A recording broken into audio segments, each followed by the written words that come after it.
जमाना digital India का है। लोग तेजी से ऑनलाइन यूपीआई की मदद से पेमेंट करना प्रेफर कर रहे हैं। छोटे दुकानदार से लेकर बड़े बिजनेसमैन तक लगभग सभी लोग ऑनलाइन पेमेंट को अपना पहला पसंद मान रहे हैं। अब एक रिपोर्ट सामने आई है जिसमें इनके सर्विस को विदेशों में विस्तार करने की बात कही गई है। रिपोर्ट के अनुसार भारतीय रिजर्व बैंक और एनपीसीआई इंटरनेशनल पेमेंट्स ने वित्त वर्ष 2029 तक यूनिफाइड पेमेंट्स इंटरफेस यानी यूपीआई को 20 देशों तक विस्तारित करने की योजना बनाई है।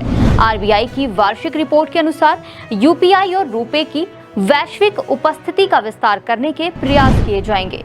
रिपोर्ट में कहा गया है कि विकसित भारत 2047 के लक्ष्यों के मद्देनजर रिजर्व बैंक एनआईपीएल के साथ मिलकर यूपीआई को 20 देशों तक ले जाने की दिशा में काम करेगा, जिसकी शुरुआत 2024-25 और समापन 2028-29 की समय सीमा होगी। आरबीआई की रिपोर्ट में यूरोपीय संघ और दक्षिण एशियाई क्षेत्रीय सहयोग संगठन यानी सार्क के देशों के साथ सहयोग करने की संभावना का उल्लेख किया गया है। साथ ही फास्ट पेमेंट सिस्टम यानी एफपीएस के लिए एक बेहतर रिलेशन की खोज की जा रही है।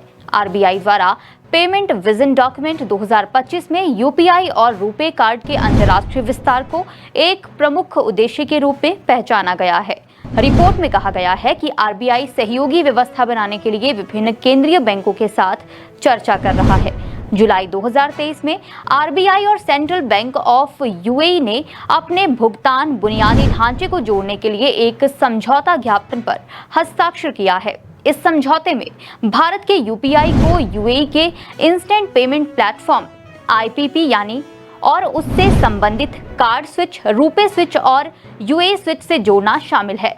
फरवरी 2024 में भारत और मॉरिशस के बीच रुपे कार्ड और यूपीआई कनेक्टिविटी शुरू की गई।